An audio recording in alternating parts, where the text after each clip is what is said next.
खबर ब्रिटेन से है। ब्रिटेन की राजधानी लंदन में बांग्लादेशी उच्चायोग के बाहर बांग्लादेश में अल्पसंख्यकों पर हो रहे कथित अत्याचारों के खिलाफ जोरदार विरोध प्रदर्शन हुआ। ब्रिटिश हिंदू समुदाय और बांग्लादेशी हिंदू संगठनों ने एकजुट होकर हिंदुओं के लिए न्याय की मांग उठाई है।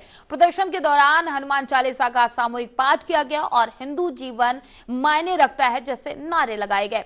आयोजकों का कहना है कि बांग्लादेश में हिंदू, ईसाई और बौद्ध समुदाय लगातार हिंसा, भेदभाव और असुरक्षा का सामना कर रहे हैं। दरअसल प्रदर्शनकारियों ने अंतर्राष्ट्रीय समुदाय और ब्रिटिश सरकार से हस्तक्षेप कर अल्पसंख्यकों के अधिकारों की रक्षा सुनिश्चित करने की अपील की है। लंदन में बांग्लादेशी उच्चायोग के बाहर उस समय माहौल भावुक हो गया जब सैकड़ों प्रदर्शनकारियों ने हनुमान चालीसा का पाठ किया। हाथों में तख्तियां लिए लोग बांग्लादेश में अल्पसंख्यकों पर हो रही हिंसा के खिलाफ न्याय की मांग कर रहे थे।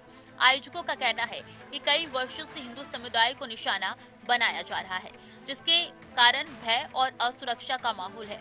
प्रदर्शन में छात्र, पेशेवर, महिलाएं, बुजुर्ग और बच्चे भी शामिल थे।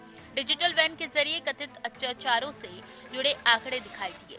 प्रदर्शनकारियों ने कहा कि वो शांतिपूर्ण तरीके से वैश्विक समुदाय का ध्यान आकर्षित करना चाहते हैं ताकि बांग्लादेश में अल्पसंख्यकों की सुरक्षा सुनिश्चित हो सके। बांग्लादेश अल्पसंख्यक संघ यूके के प्रवक्ता ने कहा है कि अल्पसंख्यक समुदाय लंबे समय से भेदभाव, हिंसा और जनसंख्या में गिरावट जैसी गंभीर समस्याओं से जूझ रहा है। उनका आरोप है कि कई मामलों में दोषियों को सजा नहीं मिलती, जिसकी हिंसा बढ़ती है। प्रदर्शनकारियों ने अंतर्धार्मिक एकता पर जोर देते हुए कहा कि मानवाधिकार किसी एक धर्म तक सीमित नहीं होते। उन्होंने ब्रिटिश सरकार से भी इस मुद्दे को अंतर्राष्ट्रीय मंचों पर उठाने की अपील की है। वक्ताओं ने स्पष्ट किया कि उनका उद्देश्य किसी देश की छवि खराब करना नहीं, बल्कि पीड़ितों के लिए न्याय की आवाज बुलंद करना है। और वहीं प्रदर्शन में बांग्लादेश अल्पसंख्यक संघ यूके और बंगाली हिंदू आदर्श संघ यूके के सदस्यों के साथ अन्य भारतीय प्रवासी संगठन भी शामिल हुए। डिजिटल बैन के माध्यम से बांग्लादेश में हिंदुओं पर हमलों से जुड़े आंकड़े और तथ्य प्रदर्शित किए गए। वक्ताओं ने कहा है कि यह प्रदर्शन किसी देश या समुदाय के खिलाफ नहीं, बल्कि मानवाधिकारों के समर्थन में है। प्रदर्शनकारियों ने बांग्लादेश की अंतरिम सरकार से संवैधानिक गारंटियों के पलायन और हिंसक घटनाओं की निष्पक्ष जांच और दोषियों पर कार्रवाई की मांग की है। दरअसल लंदन में हुआ यह प्रदर्शन बांग्लादेश में अल्पसंख्यकों की स्थिति को लेकर बढ़ती वैश्विक चिंता को भी दर्शाता है। प्रदर्शन के दौरान हाल ही की कुछ घटनाओं का विशेष रूप से जिक्र किया गया।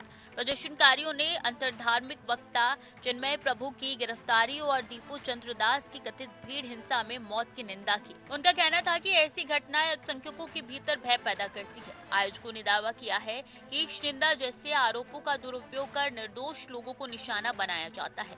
लंदन में जुटे लोगों ने मांग की है कि बांग्लादेश सरकार निष्पक्ष जांच कर दोषियों को सख्त सजा दे। प्रदर्शन शांतिपूर्ण रहा, लेकिन संदेश स्पष्ट था कि अब अंतर्राष्ट्रीय स्तर पर जवाबदेही तय होनी चाहिए। भारत के विदेश मंत्रालय ने भी बांग्लादेश में अल्पसंख्यकों के खिलाफ बढ़ती हिंसा पर चिंता जताई। मंत्रालय ने कहा कि हिंदुओं, ईसाइयों और बौद्ध के खिलाफ शत्रुता गंभीर विषय है। लंदन में हुआ ये प्रदर्शन उसी चिंता की वैश्विक अभिव्यक्ति माना जा रहा है। प्रदर्शनकारियों ने कहा है कि अगर समय रहते ठोस कदम नहीं उठाए गए तो स्थिति और बिगड़ सकती है।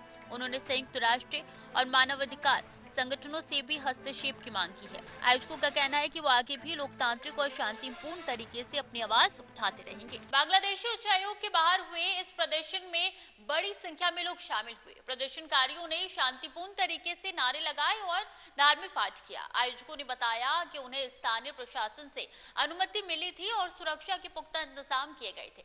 प्रदर्शन का उद्देश्य केवल वैश्विक ध्यान आकर्षित करना था। लोगों का कहना है कि बांग्लादेश में अल्पसंख्यकों की सुरक्षा के लिए अंतर्राष्ट्रीय दबाव जरूरी है। प्रदर्शन के दौरान कोई अप्रिय घटना नहीं हुई और कार्यक्रम समाप्त हो गया समय पर। कैमरा पर्सन प्रिंस के साथ मैं स्वीटी दीक्षित, टीवी 100।